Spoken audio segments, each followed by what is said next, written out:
Are we on? Oh, there we go.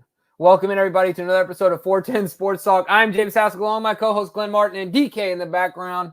I'm back in the house tonight. I'm no longer outside. Last night, I was outside after the game, but I'm back in the house. Looking forward to chatting tonight. I tell you what, tonight came fast because, of course, Glenn, we were on it last night, less than 24 hours ago. But we're here to talk about your Baltimore Ravens, give you any updates. But really, I think this show, because it's been less than 24 hours, is going to be about playoff picture, what the Ravens maybe can improve upon, our thoughts on the MVP race, etc. Still reviewing the game last night and kind of starting to turn the page. We'll also go over our competition, so make sure you stay tuned to see who the winner is of all of you that submitted your guesses. But Glenn, how you doing this evening?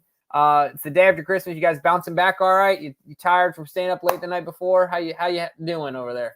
Yeah, a bit of a sleepy day today after a late night last night, and the dreary weather certainly didn't. It certainly played a part. But look, I've been enjoying the talk today. I mean, still dumbfounded by those who just refuse to give in, to surrender to the fact that this is the best team led by the MVP. But for the most part, I loved absorbing all this national media attention for the Ravens. They weren't completely put on the back burner like they are most weeks, even with big wins. They got a little bit of their flowers, so it was nice to see. Quick turnaround, of course, with the Dolphins game coming up this weekend. Not a lot of time to celebrate this win, but we'll certainly enjoy it while we can. I mean, the cool thing is I went out tonight, went to a local watering hole, played some pool, and the replay of the game was on all the TVs. So I got to watch the game basically a second time today, and it was even prettier the second time, Jimbo, let me tell you. No, that's awesome. Glad to hear it. And so after the game, since the game is over, I've also had some time to digest it, and it's just solidified even more. My confidence in the Ravens is now congealed. It's like a day old cranberry sauce, like a day old. Here we go, like a day old green bean casserole. You know how it like congeals? Oh yeah. You know, you got to put it in the microwave to loosen up a little bit. You know, add a little bit of liquid to it. That's what I have right now is congealed confidence in the Baltimore Ravens. Just been solidified and absolutely, fortified. I'm so excited about this football team. I was a little bummed that there's still people, like you said, resisting the fact that Lamar Jackson is clear above MVP by basically reading stat lines and not watching football. It also is disappointing to me when those guys are former football players. Shout out to Jeff Saturday looking like an absolute buffoon on television when he said that Christian McCaffrey was the MVP of the league after he had a good game and his team still got trounced, which diminishes your value there. But look, man, I'm excited about Baltimore. Obviously, our team.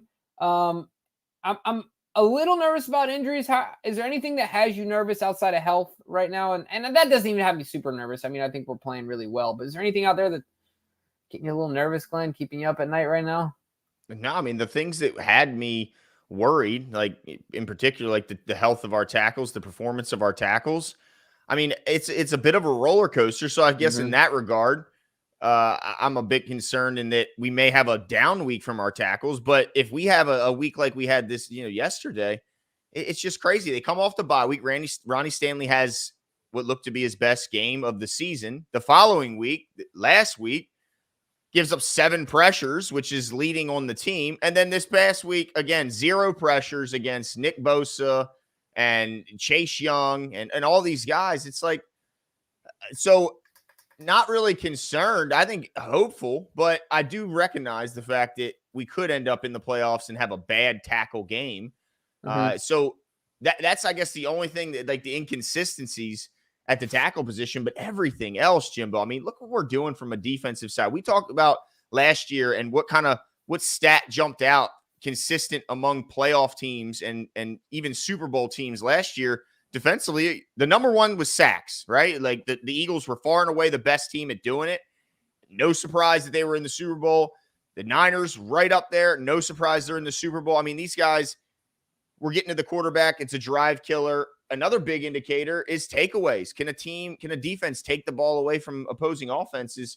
Well, Jimbo, I mean, nothing ends a drive obviously better than a takeaway, right? You stop, you take the ball, give it back to your offense. Well, I think second and third are probably sacks and then self-inflicted wounds by them in the form of penalties.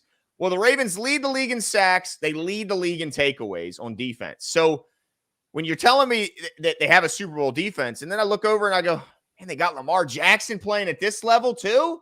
I mean, it makes you almost feel invincible. And the only thing that I think would hurt us is if they kind of step on their own toes, or they get too, you always say, you get too high, you start looking past opponents.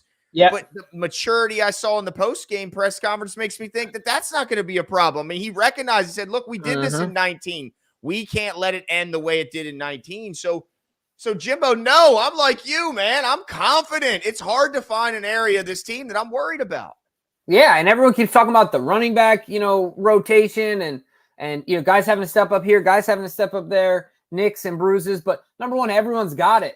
Number two, the Ravens have shown, like you said, they have emotional maturity. They're deep. They got 8 under center, and that defense is just playing as a pack.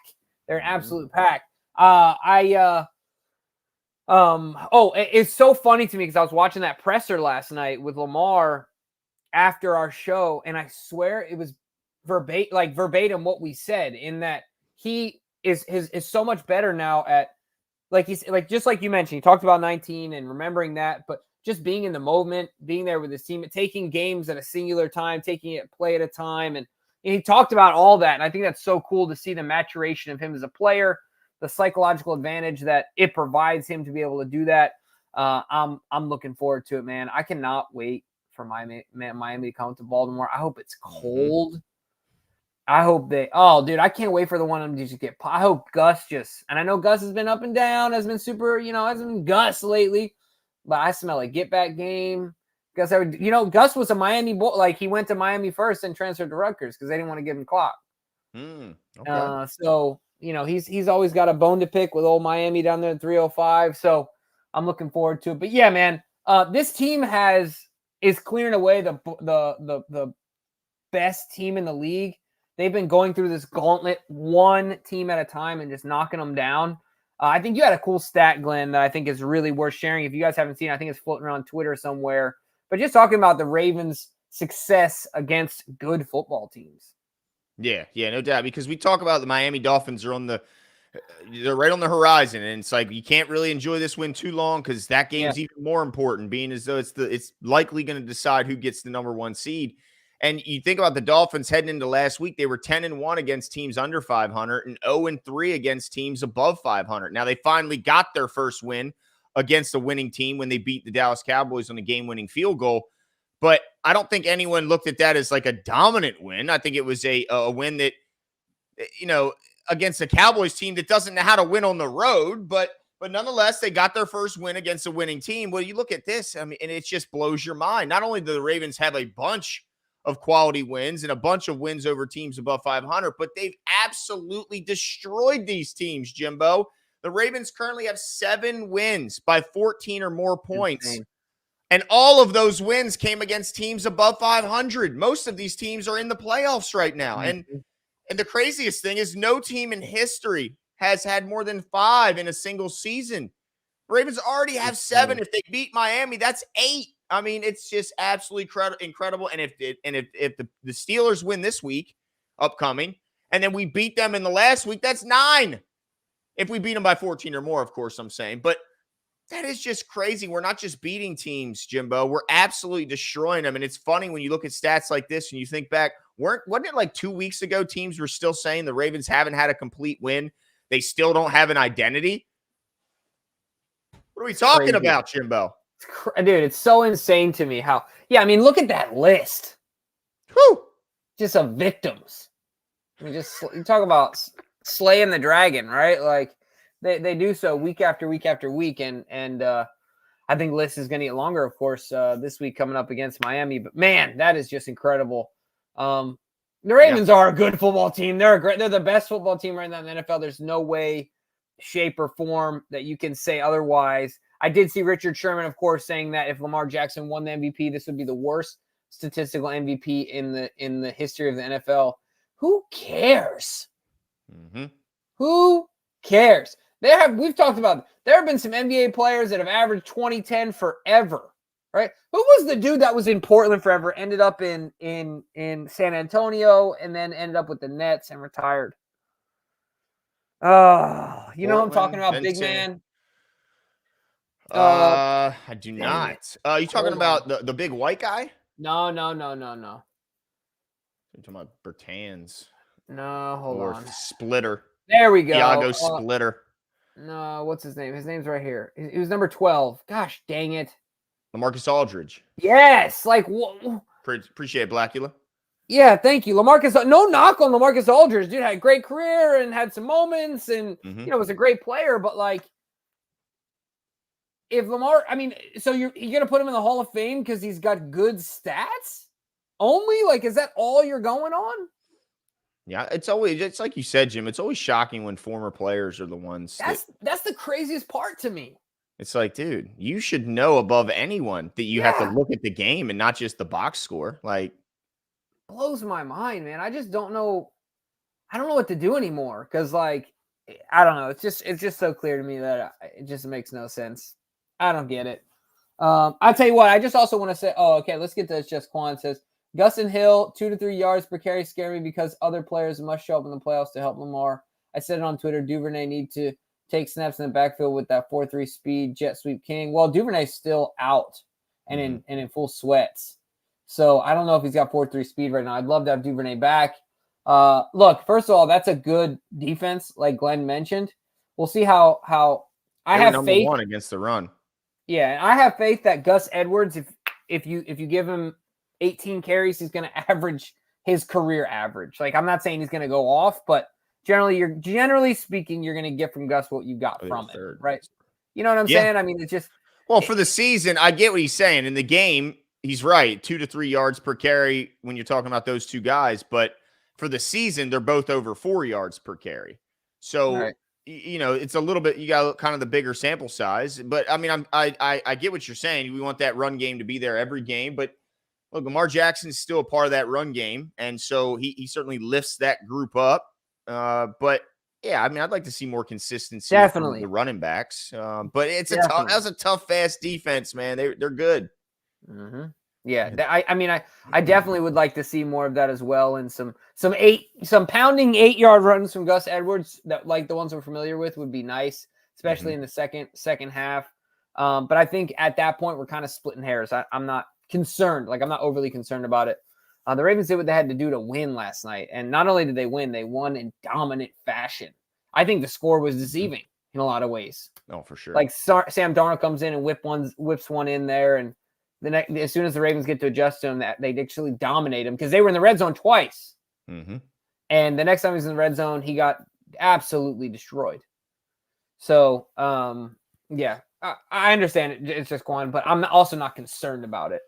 And I forgot what I was going to say. Oh, dude, we talked about it yesterday, but man, how good is Zay Flowers?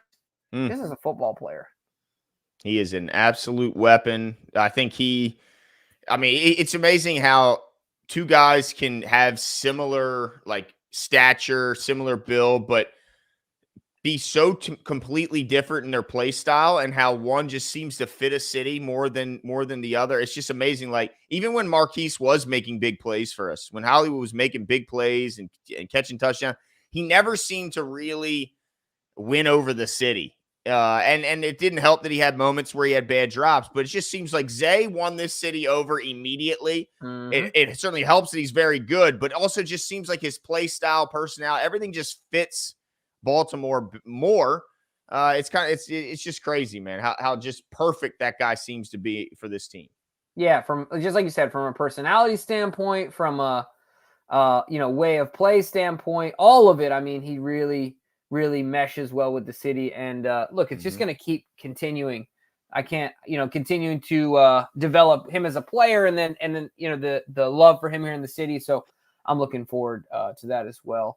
Don C says, "Oh, Unc Shannon Sharp and Mike Flores eating some humble pie today. Love it." Yeah, man, that's the other thing too. I feel like Shannon lately has been hating on the Ravens. They only got him a Super Bowl. I've been disappointed in Shannon. I'm a big Shannon guy, but lately I've been disappointed. He had a take last week where he talked about the stud free safety for the Ravens, Kyle Hamilton, who didn't play today. Meanwhile, he did very much so play. It made tons of huge plays. So the fact that he didn't even know whether the guy was on the field just shows that it was just kind of embarrassing. Like, it was kind of sad. Like, he obviously didn't watch, like, nobody prepped, nobody did anything to help this guy out. Like, he looked like an idiot in that moment. So I didn't like seeing it because I mean, Shannon Sharp in that first season of Hard Knocks was, I mean, that's prime time television. Shannon Sharp won me over. I love that guy, but he has disappointed me like crazy as of late. Just simply, it's proving that he's only looking at a box score and nothing else. It's crazy to me, dude. I'll never understand it. I mean, you're paid to watch and evaluate 16 games, which can be, I get that's extremely tough, but you got to do some bit of homework. Like, you can't just totally mail it in. I mean, that was. Look, you know what you're talking about for the most part the day before. You ain't talking about the games. You're not talking about, I don't know, I'm giving an arbitrary example. The Patriots-Broncos game, like, nobody cares. Right, there you go. That's a perfect example. Like, you're not talking about that, right? Like, at least, dude, you put those games on 1.5 speed. The NFL Network's got them down to 32 minutes in the compacted version. Yep. Sit on the couch, watch a 32-minute game, figure this thing out, dude. Right. I don't get any of it. Yeah. Eli Hoff says, great win versus San Fran, but we still got 2 tough matchups left. Finish strong. Hopefully get Andrews back and let's win the whole thing. Hey, I love all of it. And it would be awesome to see Andrews back with the emergence of Isaiah Likely. And, you want to see them properly use both of them. Man, what an issue we have at tight end, right? We have one of the best in the league in Mark Andrews, far and above.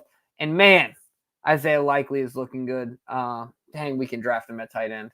It is crazy, man. It is crazy. We can keep. I guess it makes sense. You got a Hall of Fame tight end at the helm. Yeah, that's a good point. Yeah, he better be able to pick him at his position. All the way. Now, he didn't draft Shannon, but of course saw the importance there from Shannon to Todd. To Wilcox we had on the show. Obviously you go down the list. Man, he's done well for himself. That is for sure. Now, do you want to talk? Oh, go ahead. Sorry. No, I was just saying, appreciate it, Eli. Yeah, thank you. Do you want to talk about the competition? Should we get into it? Well, before we do that, because I think that's probably going to be our last thing, I just want to quickly throw up the playoff picture and just kind of go over the what ifs this weekend, because we the Ravens fans have been pretty lucky in that a lot of what we needed to happen has happened over the last couple of weeks. Of course, not everything's gone our way. We look what the Browns have been able to do since picking up Joe Flacco. But I just want to throw this up here real quick just to get a quick understanding of where we're at right now, what this weekend could mean, because we talked about it a bit last night, Jimbo. It's pretty insane how the schedule makers got lucky with this one. The Ravens play and set some pretty crazy records with Monday Night Football watching. Their viewership was insane last night. And the fact that they didn't flex this damn Dolphins game still is blowing my mind. They could have fully taken advantage of kind of wave that they're riding right now. This would have been probably broke last week's record. But with this game, Jimbo, correct me if I'm wrong, they're the only team that can get to 13 wins if they win next week. They seal it up, right? It's number 1. That's it. Yeah, because I think the math makes, obviously the rest, we all got 2 games left. And if we beat the Dolphins, the best they can do is 12-5. That's right. Now, what if we lose? Well, does this mean Miami gets the 1 seed? Like, did they vault us tiebreaker wise? Well, who's their last game? Isn't it the Bills? Oh yeah, look, because right here, division opponent is the first one. They're 4-1. So they would at least vault us, but their last game is the Bills. So they could, but our last game's the Steelers. And this is the thing. Match. This is the other thing too. The Bills are still in it because they're 2 games. So if the Bills win and the Ravens win, they're a game back. That game is for the division week 17 for them. If at least in my mind. Right. So, well, no, hold on. Yeah, they will, because they'll be right. If they'll the have Ravens a tied record, and then they'll have swept them.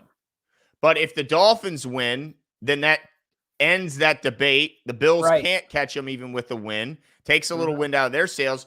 And then let's say they win, we lose, and Cleveland wins this weekend.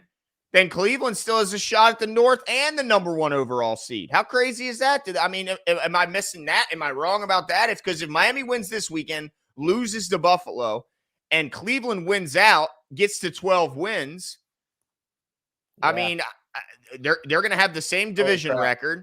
They'll have the same conference record. So I don't know with the tiebreakers and how it all goes Well, down, the division record, yeah, you're right. because the Dolphins will have 2 losses because they'll lose to the Bills. Like, I don't know how this breaks down, but does Cleveland, with Joe Flacco at the helm, still have a shot at the number 1 overall seed? They do. I mean, it looks like it, right? I mean, this is crazy. This is wild. January Joe, dude. I saw somebody said he's like an F-150, dude. You might not love him in the summer, but man, let me tell you, in the dead of winter, when there's snow on the ground and that thing gets rolling, baby, it's your most prized possession. I think Joe Flacco, I mean, he's already, people should already have framed jerseys in the city of Cleveland for this guy, what he's already done to bring hope to that city. Well, have you heard they're talking about some people are wanting, of course, him to get an extension and like roll this thing into next year and like. Good. Deshaun's still there, isn't he? How much does he get next year? I think, what is it, like 63 or 63 million? That's just wild. Can you imagine, dude? Like, and he's the backup? Oh. To a 39-year-old Joe Flacco? Yep. Oh. Yeah, but you're right. I mean, all that makes sense to me. At this point, the only 3 teams that can win, that can have the number 1 seed, just like you said, Ravens, Dolphins, Browns. Yeah. And then, oh man, I just can't wait to this Miami game, dude. Yeah, man, we can put the nail in the coffin. I saw somebody in the chat say that Waddle's out for the year. High ankle. Yeah. Oh, is he done? And what's the deal with Tyreek? Did he come back in the Dallas game? I think he's out for the playoff. He's out for the regular season. Yeah, is what. Did Tyreek play in the Dallas game? I didn't watch it. He did. He had a down game of 9 for 99. All right. So yeah. But with him being the singular focus again, for our defense, is a huge difference because Waddle can't. It can't make you pay if you sell out for Tyreek. So that's a big loss. But my last question, Jimbo. If the Ravens win this weekend, we've already said no one else can get to 13 wins. No one can catch them for the number 1 seed. And I'm going to ask you one more time. And guys, I want you in the chat. Let me know as well. Are you benching Lamar for week 18? And if so, who else are you benching to give them 2 solid weeks of rest? Yeah. And who are you going to be, if that rest comes back to bite them, are you going to tear John Harbaugh a new one? So 1, I'm going to rest as many guys as I can. Okay. 2, I'm not going to come back. I'm not going to come back to bash John. I don't think that it actually came down to the rest of 19. I think it came down to the fact, just like you said yesterday, it's a different team, much more veteran team.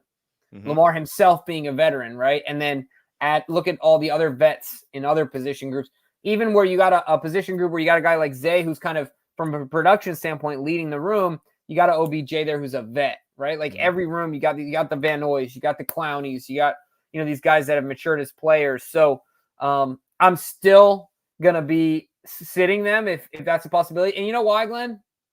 2 letters. TJ Watt. I don't need him punching anybody. I don't need him, knocking anybody into tomorrow, or I'm knock you into tomorrow, Rock. Like, I don't want any of that from TJ Watt. I don't want anything to do with the desperation of the Steelers. I just sit them. So Lamar I'm sits. Sitting Lamar. I'm sitting Clowney. I mean, not Clowney. Yeah, I'm sitting Clowney. I'm sitting Ronnie.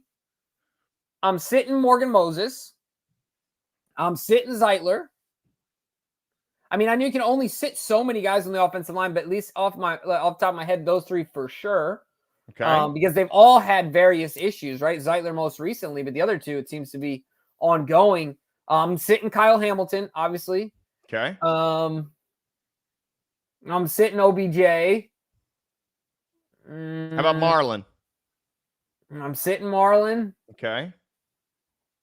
I mean, the only thing is that you can only sit so many. Let me ask you this. Could they sit Roquan? Would he allow it? It's a serious question. Yeah. No, I think he would. I don't think he's allowing it, dude. I think he's going, what? You might be right. Dude. I don't know, though. I'd take a week off. Dude, something tells me Roquan's ready to play right now. Yeah, that's true. Is there anybody on that list? Is there anybody you would add to that? Like, I just want to. What about Zay? I'd love to sit. He's got the foot. I know he's playing well, but he had the whole foot thing. I'd love to sit Zay. And, I'd love a ton of, obviously, Tyler Huntley handing it off to Melvin Gordon.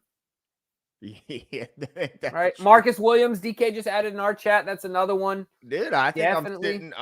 but you got to have some safeties out there. Right. Like, what are you gonna have Gino do it? I mean, yeah, it's just an I can't wait if it does come down to that. I mean, I got to imagine it's gonna keep those guys up at night, thinking, what's the list of the guys we don't play? You know, like Yeah. because those who aren't on that list. If you're not on that list, you're a vet on the offense, vet on the defense, feel like you had a good year. You're not on the list of the important players I'm benching. Are you feeling some type of way about it, Jimbo? Nah. I think No? it's just a numbers thing. Like, what the hell has that guy done that I haven't done? That's what I'd be asking. If I'm Van Noy, if I'm Oway, I'm going, hold on. This is What up, Meta BK, bro? This sounds familiar to our current system and economy, right? You get penalized for being reliable and dependent. Yeah. Somehow you end up carrying more of the burden, is what it sounds like, right? Yeah, that's true. I mean, I can't imagine Meta BK sitting there going, Clowney's sitting and I'm doing what, coach? Like, dang, bro. Yeah. But no, it will be interesting to see how he does. And DK said, how about playing him a half? Yeah, there's that. I mean, I think that's the only reason that bites you is if someone gets hurt in that half. I mean, but you can't be right. That's I mean, you're only right if you win, I guess. Yeah, because I mean, just same thing early on. Like, it was so funny. We went for it on the 4th down early in the game. I'm like, oh man. I'm nervous about this the whole time. And then as soon as they Gus converted, I got up and I was like, oh, I had no concerns. Like that's right. Knew it all along. Great call, John. Like knowing all along that, just like you said, you're never right. So it's just a tricky one. What about you? Have you kind of turned the corner? Are you okay with sitting the guys? How are you feeling? Yeah, I mean, I'm okay with it. I am. I just think it's gonna be a lot on John to try and simulate some sort of game speed and try and make sure these guys don't come into the game just dripping in rust where they have another bad start. Now, they did have a pretty rough start in this Niner game, and they pulled it around. I mean, they start with a safety. They're down 5-0. Could have been worse if we don't have a Hamilton interception in the red zone. It could have gotten totally out of hand, but they righted the ship and end up blowing the team out. So maybe even if they do have some rust, maybe this is a team that can handle it, can bounce back from some early adversity and deal with a slow start. But yeah, I'd much rather deal with possible rust than possible injury. Ryan says, love hanging with y'all boys. Let's just win. Yeah, let's just get it done, man. That's I love it. I cannot wait for the 1 p.m. on Sunday to be there so we can get this thing done. Ryan, my bad. Esmodi Sano says for your Big McDonald needs. Also, only rest those who are banged up and play the starters at the half. So like until the half, yeah. Okay, that's fair. I mean, well, I tell you what, if Lamar's out there, I'm telling the offensive line, sorry, but y'all are all out there. Yeah, that's true. I don't want to see any Lamar. I don't want to see any Lamar. Yeah. No number 8. All right. Well, should we get to the competition? Yeah, I think we should. So with that being said, really quickly, just around the corner on the playoff picture, guys, keep your eyes on the Browns. Right. Obviously, this game is huge for us, and we can take care of business right now if we just win it. But keep your eye on the Browns, man, because I'm sure you guys have been. They're coming. But really, like Glenn said, it's a 3-horse race at this point with the Ravens of the league. Let's stomp this thing out and check. And one last question, because Big Cuz brings it up. It's an interesting one. If Lamar sits in Week 18 and another player has a big Week 18, like would Lamar already have? Since he can't, I think he won the MVP last night. Would he have already had it won, or could he get it taken away while he's sitting on the bench? No, I think if he comes out and plays well and beats the Dolphins, I don't think there's anything that anyone can do to take it away from him. Okay. His team is the best team in football, has beat the best teams in football, and he's the best person on that team. Like, what else is there, dude? Yeah. Yeah, okay. I like it. Let's see. Big Fesh says, what am I missing here? Why are we talking rest when the number 1 seed and a bye is on the line with the win against the Fins? No, that we're saying after the Dolphins game. Once we beat the Dolphins, we're talking about resting against the Steelers. Once we lock up the number 1 seed. Yeah. Just looking ahead, playoff picture. There's only 2 games left. Just trying to look ahead. Yeah. Just to see what if we win, if we lose, just some different scenarios. Just talking hypotheticals here, guys. That's right. But appreciate the super chat, Asmodeus. Yes, please hit that like button. Help push us out to more fans. Appreciate it. If you're gonna Hulk smash it, don't break the keyboard. Yeah. Don't break it. Yeah. Don't hit it too hard now. That's right. All right, let's do it, Glenn. Of course, our competition, as always, is brought to you guys by none other than BetUS. Go check them out. They're great partners of ours. We enjoy working with them.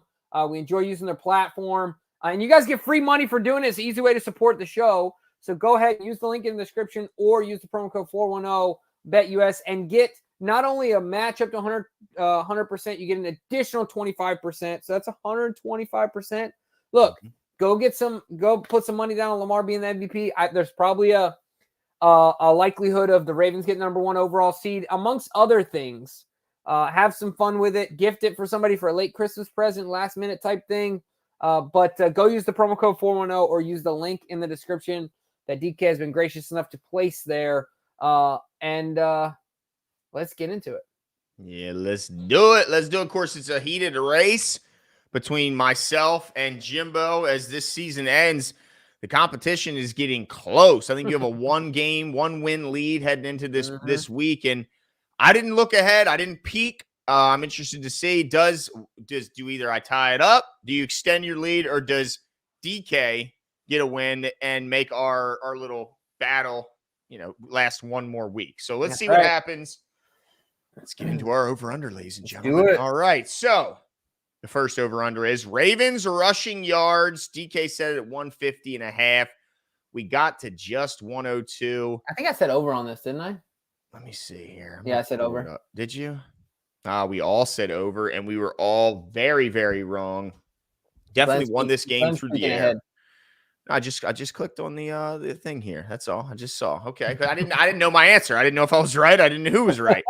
All right. So moving on to the next one, we were all wrong on the first one. Next one is Ravens time of possession, 30 minutes. We get it for 31 and 14 seconds.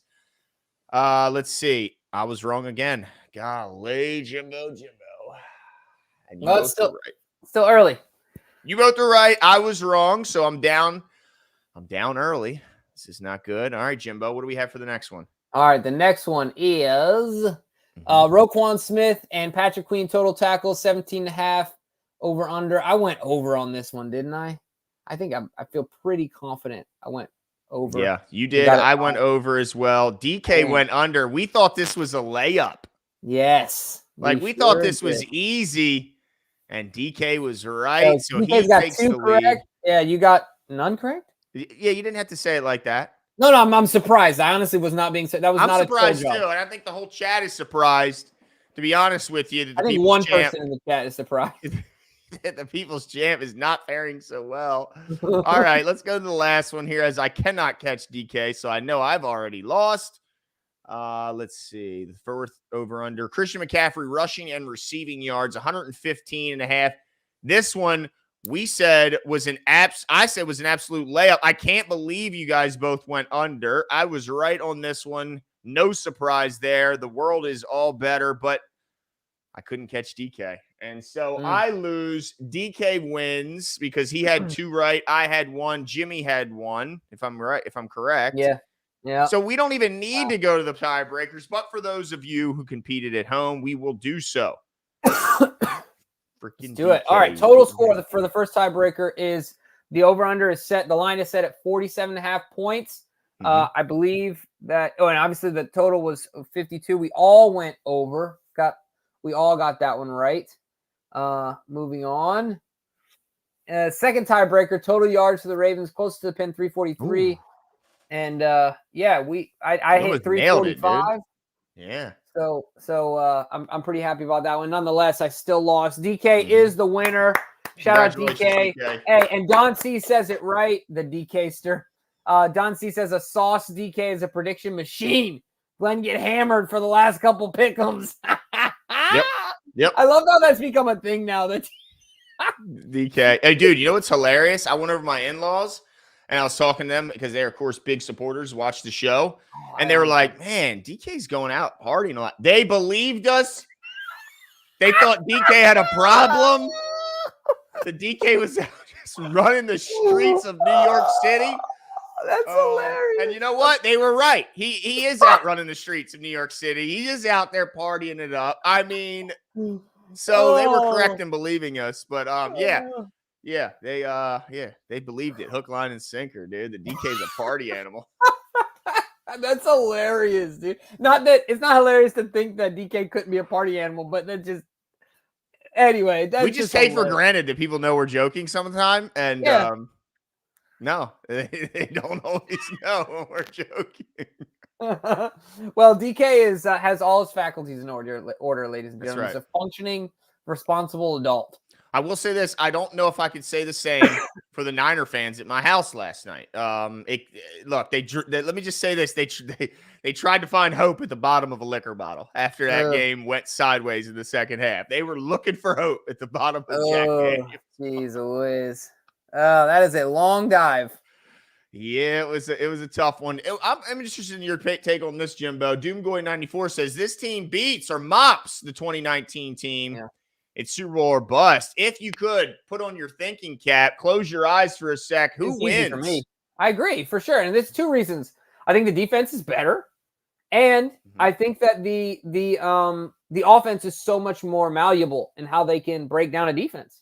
Where before it was just this is how we get it done, and there was not much variance from that. Not saying it wasn't absolutely dominant because it was, and that had all to do with how freaking good Lamar Jackson was and the players around him, but. This is Lamar unlocked, in my opinion, right? With better weapons and more mature, and just he's a better football player than he was in 2019. That makes and do you think a 2019 Lamar Jackson could be contained by this defense? I mean, I think that hard to say. Lamar running and spinning. I know we got some dudes on the defense, and I'm seeing Kyle Hamilton in the open field with a 2019 Lamar Jackson. Who wins that? Chance. Who wins that? Lamar? I don't know. Look. He had an open field. He had an open field tackle last night against McCaffrey. That ain't Lamar. Look, I've said it. I'll say it again. Lamar Jackson is still the most elusive in the open field with the ball in his hands. I don't care about what position. Look what he did to Fred Warner last night. Yeah, that was bad. Ooh.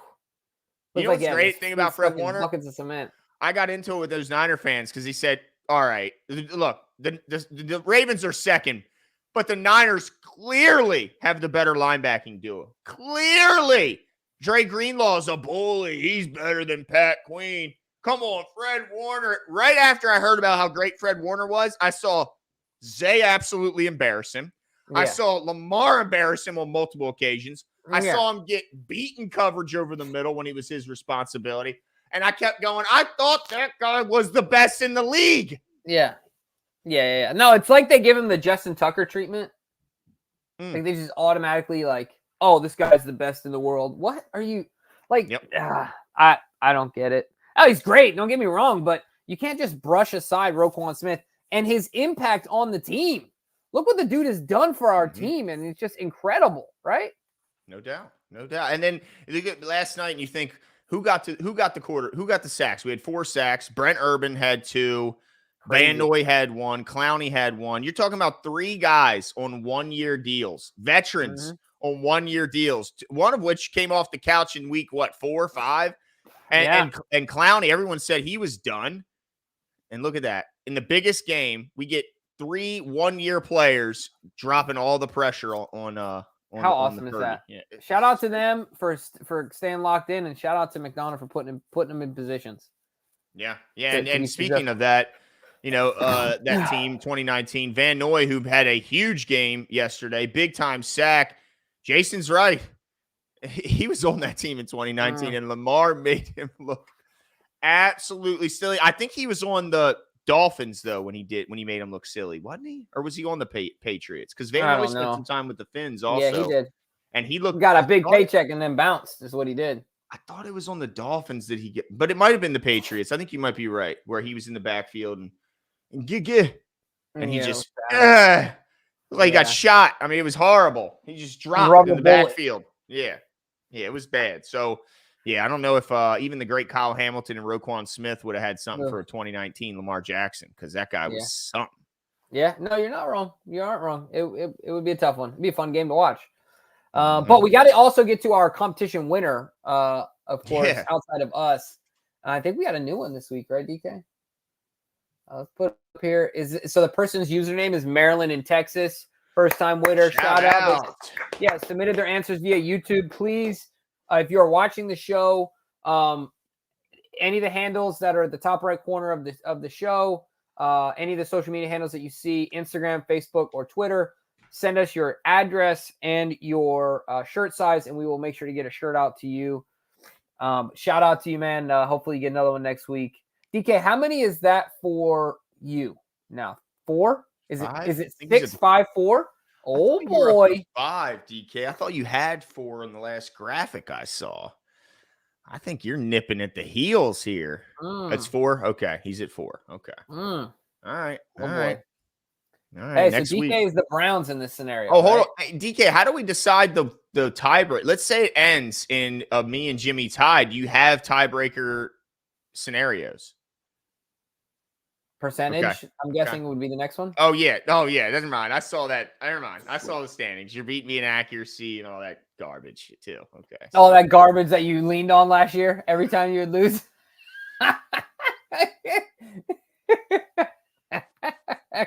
All that garbage, dude. You know? And, hey, look. It doesn't count anymore. It's not helping. It's not helping. It doesn't count, right? This is just like Lamar, dude. You're living in analytics. I'm doing the eye test, okay? I can see I'm the winner, okay? Wait, I have the best record and the best percentage.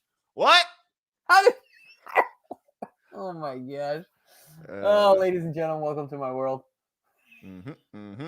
But look, awesome. I think that's it for us tonight. That's it for us.